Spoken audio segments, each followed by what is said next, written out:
بصورة القاف في القرآن وقرأ قراءات من التبيان. حبل متين مد من رب السماء فسما إلى العلياء بالإنسان. هو للقلوب ربيعها وجلاؤها وملاذها من قسوة الأحزان. وهو الغنى والنور والذكر الذي يسقي القلوب حلاوة الإيمان. الحمد لله الكريم بفضله هذه بلاد الخير والإحسان. تحمي وتبني بالكتاب شبابها فهو البناء الراسخ الأركان. لبناته من سنة نبوية فالوقف والقرآن مجتمعان. السلام عليكم ورحمة الله وبركاته. بسم الله الرحمن الرحيم. الحمد لله المنعم المنان الذي أنزله القرآن على أفضل البشر والرسل صاحب الحق والبرهان. والصلاة والسلام على بشير الجنان ونذير عن النيران وعلى آله وصحبه ومن سار على نهجه إلى يوم الحشر والنشور والميزان. أما بعد، فنحمد الله سبحانه وتعالى على ما أتاح ويسر لنا هذه الفرصة السعيدة وأسعدنا بهذه الساعة المباركة التي هي ساعة فرح ومسرة وابتهاج لنا جميعا، حيث أصالة عن نفسي ونيابة عن منسوب كلية القرآن الكريم والتربية الإسلامية نرحب فيها ضيفنا الكريم ذي الفضل العميم معالي الدكتور أحمد عيسى المعصراوي حفظه الله ويرعاه، أن يلقي، ونرجو من فضيلته ومعاليه أن يلقي كلمته السامية، فجزاه الله خير الجزاء في الدنيا والآخرة. उनकी गुफ्तगू से पहले उनके तारुफ के लिए मैं गुजारिश करूंगा मोहतरम कारी डॉक्टर हमजा साहिब से तशरीफ लाएं और 2 मिनट में उनका तारुफ पेश करें। अल्हम्दुलिल्लाहि व कफ़ा वस्सलातु वस्सलामु अला मन ला नबिय्य बअदह। तहरीक कुल्लियतुल कुरआनिल करीम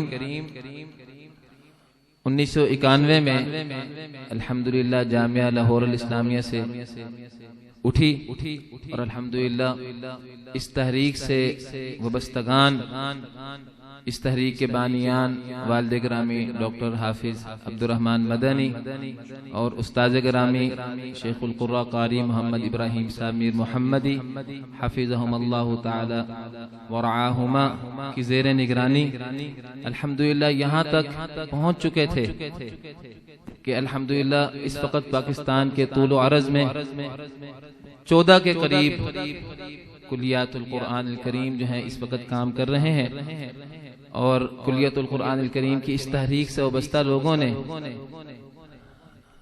इस तवील अरसे में कई दीगर कामों के बाद इस वक्त पाकिस्तान की 70 साला तारीख में पहली दफा इस्लामाबाद में अल्लामा इकबाल ओपन यूनिवर्सिटी में 2 रोज़ा क़िराअत सेमिनार का इनेकाद किया, जिसमें पाकिस्तान भर की तमाम यूनिवर्सिटियों से तकरीबन 50 से ज़ायद डॉक्टर हजरात ने क़िराअत के तारुफ और उसकी हुज्जियत से मुतल्लिक़ तक़ारीर फरमाई اور اس کے ساتھ ساتھ بین الاقوامی سطح کے 6 سے زائد ممالک کے شیوخ القراء ان کو جو ہے وہ اس عظیم قراءت کانفرنس میں شرکت کی دعوت دی گئی تھی، جن میں شیخ احمد عیسیٰ المعصراوی حفظہ اللہ تعالی تمام میں سر فہرست تھے۔ شیخ کا مختصر تعارف یہ ہے کہ شیخ کلیت القرآن الکریم جامعۃ الازہر کے عمید اور ڈین ہیں، اور اس کے ساتھ ساتھ مصر میں سرکاری سطح پر جمعیت نقابۃ القراء مصر کی ایک سرکاری تنظیم ہے جو قراء حضرات میں معیاری اور فنی معیار کے حاملین کو جو ہے وہ جمع کرتی ہے۔ 1000 کے قریب قراء اکرام اس تنظیم کا حصہ ہیں، اور آپ متعدد اوقات میں مختلف محافل قراءت میں ہر سال 20 مصری قراء حضرات جو ہیں ان کی تلاوتیں سنتے رہتے ہیں۔ مصر میں اس طرح سے 1000 کے قریب ماشاءاللہ قراء اکرام موجود ہیں۔ شیخ احمد عیسیٰ المعصراوی اس سرکاری تنظیم میں ہیڈ کی حیثیت رکھتے ہیں، گویا دوسرے لفظوں میں مصر کے تمام قراء اور مشائخ ان کے لیے وہ جلیل القدر استاد گرامی کی حیثیت رکھتے ہیں۔ مزید برآں آپ کے علم میں ہونا چاہیے کہ اس وقت عالمی سطح پر جتنے عالمی مسابقات ہو رہے ہیں، قطر میں ہو، رابطہ عالمی اسلامی کے تحت مکہ مکرمہ میں ہو، کویت میں ہو، یا دیگر کسی بھی مقام پر، شیخ احمد عیسیٰ المعصراوی ہر مقابلے میں محکم کی حیثیت سے شریک ہوتے ہیں، اور اکثر مقابلوں میں جو ہے رئیس المحکمین کی حیثیت سے چیف جج کے فرائض سر انجام دیتے ہیں۔ عالم اسلام میں جتنے بھی ادارے قراءات کی ترویج کے لیے کام کر رہے ہیں، ان میں سے ہر ادارے کے اندر شیخ حفظہ اللہ تعالی عضو یا مشرف کی حیثیت سے جو ہے وہ ساتھ شریک ہیں۔ اس حیثیت سے یہ بات کہنا بلا مبالغہ جو ہے ہم یہ بات کہہ سکتے ہیں کہ اس وقت عالم اسلام میں قراءات میں سب سے معروف شخصیت اگر جو ہے بلا نزاع کسی کو قرار دیا جا سکتا ہے تو فضیلت الشیخ ڈاکٹر احمد عیسیٰ المعصراوی حفظہ اللہ کو قرار دیا جا سکتا ہے۔ ان کی ہمارے اس تحریک سے نسبت یہ ہے کہ اس تحریک کے وابستگان نے اساتذہ تجوید و قراءات پاکستان کے نامور اساتذہ، جن میں شیخ قاری محمد یحییٰ صاحب رسول نگری، شیخ قاری محمد عزیر صاحب، شیخ القراء قاری محمد ابراہیم صاحب میر محمدی، اور دیگر بعض قراء کی زیر نگرانی 20 قراءات میں 20 متعدد مصاحف کو چھاپنے کا منصوبہ جو ہے وہ تیار کیا تھا۔ 18 سال اس کام پر 30 کے قریب افراد نے محنت کی تھی، اور یہ منصوبہ اس وقت وزارت الاوقاف کویت شائع کر رہی ہے، اور اس منصوبے کی نگرانی کے لیے کویت کی وزارت الاوقاف نے شیخ کو بطور مراجع کے بڑی حیثیت میں جو ہے مقرر فرمایا۔ یہیں سے ہمارا ان سے تعلق کا آغاز ہوا، اور اسی سلسلے میں لاہور میں اور اسلام آباد میں ان کی تشریف آوری ممکن ہوئی۔ اسی مختصر تعارف کے ساتھ میں اپنی بات کو ختم کرتا ہوں۔ اب انشاءاللہ میرے بہت ہی محترم اور عزیز القدر فاضل بھائی الشیخ قاری صہیب صاحب انشاءاللہ شیخ کو جو ہے وہ دعوت دیں گے۔ اللہ رب العزت تمام مشائخ کی جو سرپرستی ہے ہمارے سر پر باقی رکھے۔ بسم الله الرحمن الرحيم، الحمد لله والصلاة والسلام على سيدنا رسول الله وعلى آله وصحبه ومن اهتدى بهداه، وبعد. في عجالة أقول ما هي القراءات، وهل هناك فرق بين القرآن والقراءات، عشان ما فيش مقدمات وفيش كلام كتير. يقول علماؤنا أن القرآن والقراءات هما ألفاظ الوحي المتغايرة. ألفاظ الوحي يعني بينهما عموم وخصوص، فالقرآن هو القراءات، وكل قراءة قرآن، كل قراءة يطلق عليها قرآن، فبينهما عموم وخصوص. وعاوز أقول كمان إن الحديث الصحيح الذي يقول فيه المصطفى أنزل القرآن على 7 أحرف يفيدنا أن القرآن لم يكن على حرف أو لم ينزل على حرف، بل نزل على أحرف عديدة كما بين الحديث 7، وكل حرف فيه من القراءات الكثيرة. وهنا لما نتكلم عن القراءات هنقول هي يا ترى يعني القراءات دي علم منفصل عن القرآن أم هي القرآن نفسه؟ الحقيقة ليس كما يقول البعض إنها يكتبون في الكتب نشأة علم القراءات، لا، القرآن والقراءات سواء، هما واحد وليس بينهما فرق. وإنما ممكن أقول إن الحديث الذي قال أقرأني جبريل على حرف فلم أزل أستزيد ويزيدون حتى انتهت 7 أحرف، وفي رواية أخرى فقلت يا جبريل إن أمتي فيهم الشيخ الكبير والمرأة العجوز والطفل. هذا كان في مكة في أول الأمر، أقرأه على حرف. والحديث الذي في مسلم يبين لنا أن بداية تعدد القراءات والأحرف كان في المدينة عندما أصبح للأمة الإسلامية مجتمع وكيان، كما في صحيح مسلم لما جاء جبريل إلى النبي صلى الله عليه وسلم عند إضاءة بني غفار وقال له يا محمد إن الله يأمرك أن تقرئ أمتك القرآن على حرف، فقال صلى الله عليه وسلم أسأل الله معافاته ومغفرته فإن أمتي لا تطيق ذلك. الحديث طبعا عارف مش محتاجة. فهذا يبين لنا أن القرآن على ما يرى بعض العلماء أن القراءات تعددت الأحرف دي في المدينة، ولكن أقول إن الحرف في حد ذاته ينطوي أو يحتوي على أكثر من قراءة، فليس هناك فرق بين القراءات والقرآن، وإنما هو القرآن كما في الحديث ينضوي تحته هذه الأحرف وهذه القراءات المتعددة، وهذا ما يجب أن تعلموه أو تعرفوه. أو أنت تترجم؟ نعم تفضل. بسم الله الرحمن الرحیم.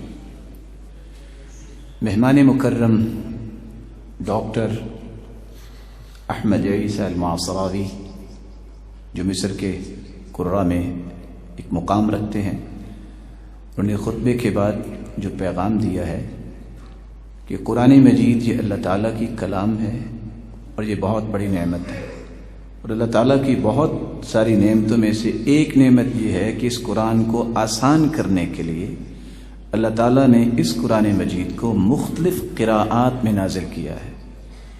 اللہ کے رسول صلی اللہ علیہ وسلم کے پاس تشریف لائے تھے جبریل، اور انہوں نے آ کے کہا تھا کہ اپنی امت کو ایک حرف میں قرآن پڑھائیے، لیکن اللہ کے رسول نے فرمایا کہ میری امت میں بوڑھے بھی ہوں گے، عورتیں بھی ہوں گی، بچے بھی ہوں گے، اجمی بھی ہوں گے اور عربی بھی ہوں گے، سارے ایک لہجے پہ قرآن نہیں پڑھ سکتے۔ تو جبریل واپس گئے، پھر 2 حرف لے کے آئے، پھر 3 حرف لے کے آئے، حتیٰ کہ 7 حروف لے کے آئے۔ تو یہ قرآن مجید یہ اللہ کی طرف سے ایک بہت بڑا انعام ہے اس امت پر کہ رب تعالیٰ نے اس کو 7 حروف میں نازل کیا، اور قرآن مجید کی ہر قراءت قرآن ہے۔ جس طرح ہم روایت حفص پڑھتے ہیں اس طرح روایت نافع بھی ہے، روایت قالون بھی ہے، قراءت نافع بھی ہے، اسی طرح دوسری قراءات ہیں۔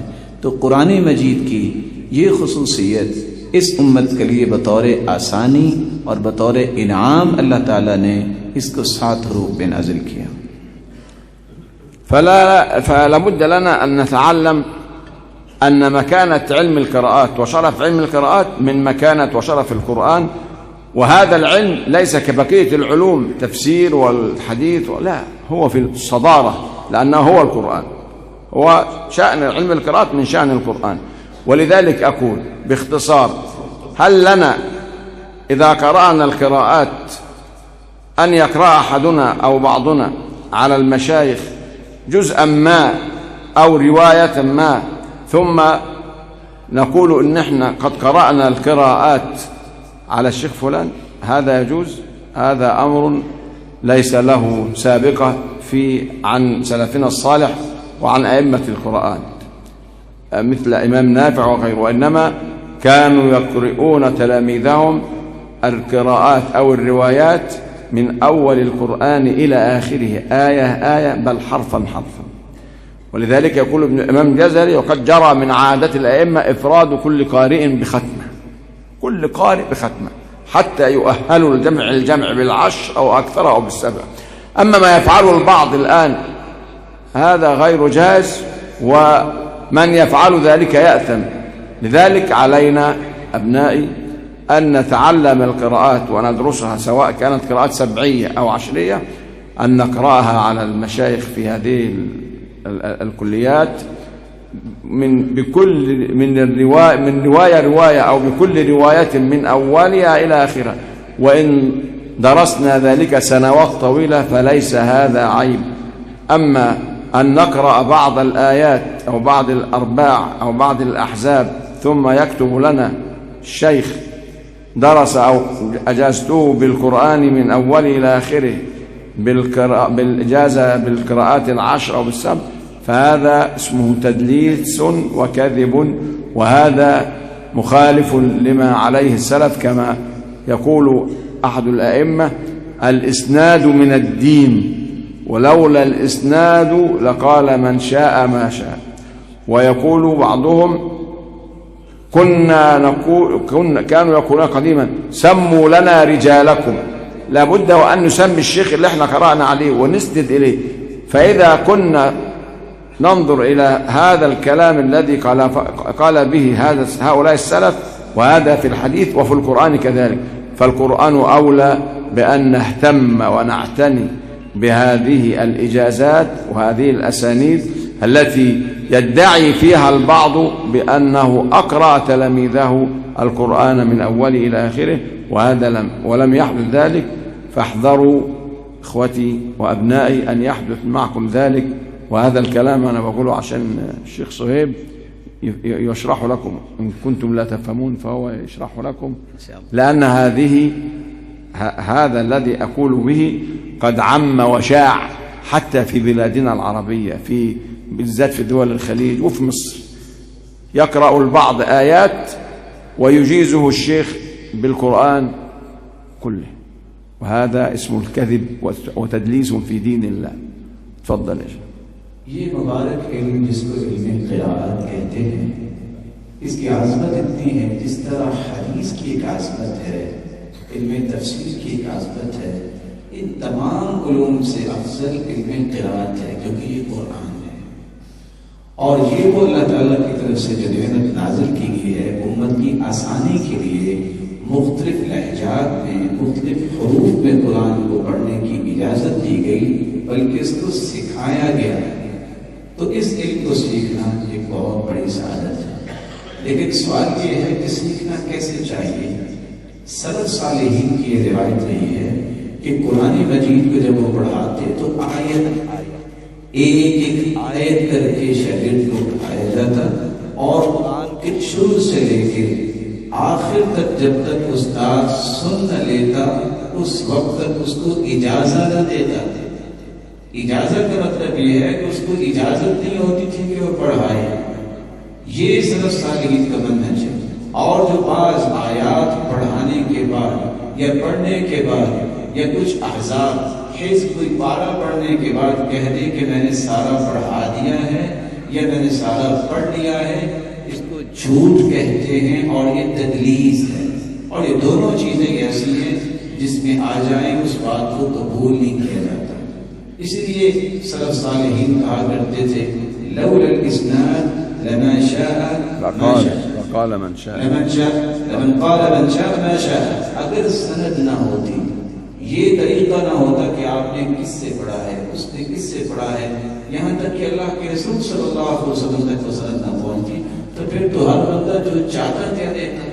और हदीस के मामले को उलमा कहते हैं सन्नु लना रिजालकुम, बताओ तुमने हदीस किससे ली है। अगर हदीस में इतनी एहतियात की गई है तो कुरान तो हदीस से अफजल है इस एतबार से, उसमें तो और एहतियात करनी चाहिए। इसलिए इस तरह के झूठ में नहीं बढ़ना चाहिए। जो शख्स ऐसे करता है, शुरू से लेकर आखिर तक कुरान नहीं पढ़ाता और फिर इजाजत देता है या कोई इजाजत ले लेता है या सन गुनहगार होगा। तो मैं आपसे ये कहूँगा कि आप मशाइख से और वो लोग जो मुतबहिर हैं, जो अहले इल्म हैं, अहले फन हैं, उनके पास जाके कुरान को सीखें और उसकी इजाज़त लें और सीखने के बाद उसको आगे पहुंचाने के बारे में कोशिश करें। ये बहुत बड़ी सआदत और खुशबख्ती की निशानी है। لذلك أقول إن هناك من القراءات ما لا يمكن للقارئ أن ينطقها نطقا صحيحا إلا بالتلقي والمشافهة، وهذا هو شأن القرآن. فقد كان صلى الله عليه وسلم يلقاه جبريل في كل ليلة من ليالي رمضان يدارسه القرآن، يقرأ جبريل على النبي والنبي صلى الله عليه وسلم يقرأ على جبريل، هكذا المدارسة والتعلم. وهذا هو شأن التلقي والمشافهة في القرآن في العرض والسماع. فيلزم أن يقرأ القارئ القرآن كله على شيخه من أول إلى آخره، لأن هناك من الألفاظ ومن الأحكام من لا يمكن للقارئ أن ينطقها صحيحا إلا بالمشافهة من لفظ الشيخ. وهذا هو ما للقرآن من خصوصية ومزية لم تكن لغيره من سائر الكتب. هذه الكيفية وهذه الصفة الشرعية التي نزل بها القرآن جاء في حديث في البخاري عن سعيد بن جبير عن ابن عباس يقول: كان النبي صلى الله عليه وسلم يعاني شدة من التنزيل وكان يحرك شفتيه، كان يتحرك مع جبريل ويقرأ معه، فربنا قال له: لا تحرك به لسانك لتعجل به، إن علينا جمعه وقرآنه فإذا قرأناه فاتبع قرآنه ثم إن علينا بيانه. وأمر أن يستمع لقراءة جبريل وينصت، ولا عليه بعد ذلك إلا البلاغ، وأن الله يثبت له القرآن في قلبه. فكان هذا بيان على أن الرسول صلى الله عليه وسلم يحرك شفتيه، بمعنى أن صفة القراءة لها صفة معينة.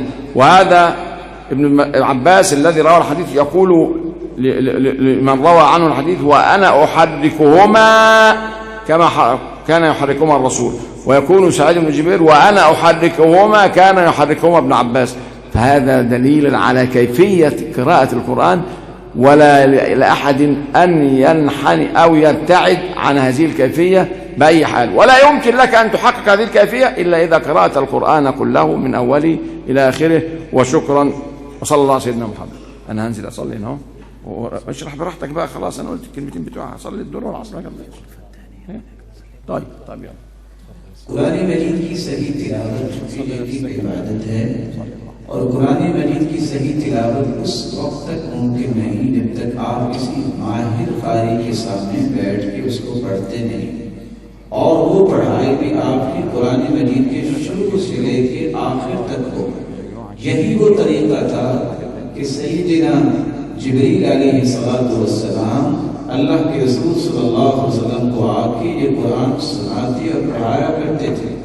और आप सल्लल्लाहु अलैहि वसल्लम ने जिस तरह जिब्रील अमीन से कुरान मजीद हासिल किया, ये एक कैफियत है कि किस तरह हुरूफ को अदा करना है, उसी तरह ही सहाबा को सिखाया।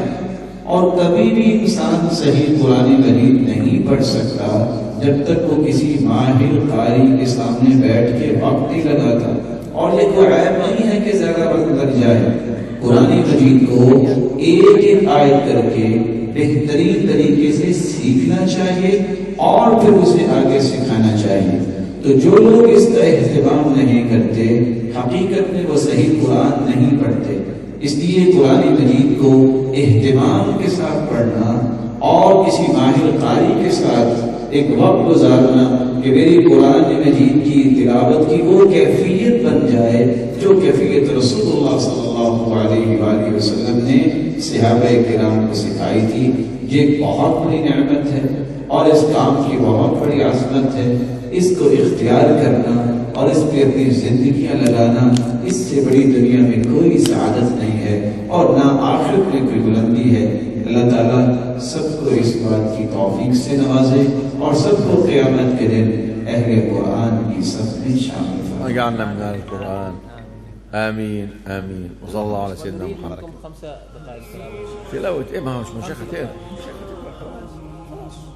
أنا وإذا استنصحك فانصح له، وإذا استنصحك فانصح له. والله تلاوة مطول لا بس والله انتوا هلكتوني. خلاص ما عادش عندنا بس شيخ تعرف اللي يريحكم والله خلاص. أنا علي أصلي بالعصر الآن عندك هيك شيء. يلا تفضل. بارك الله فيكم أبنائي.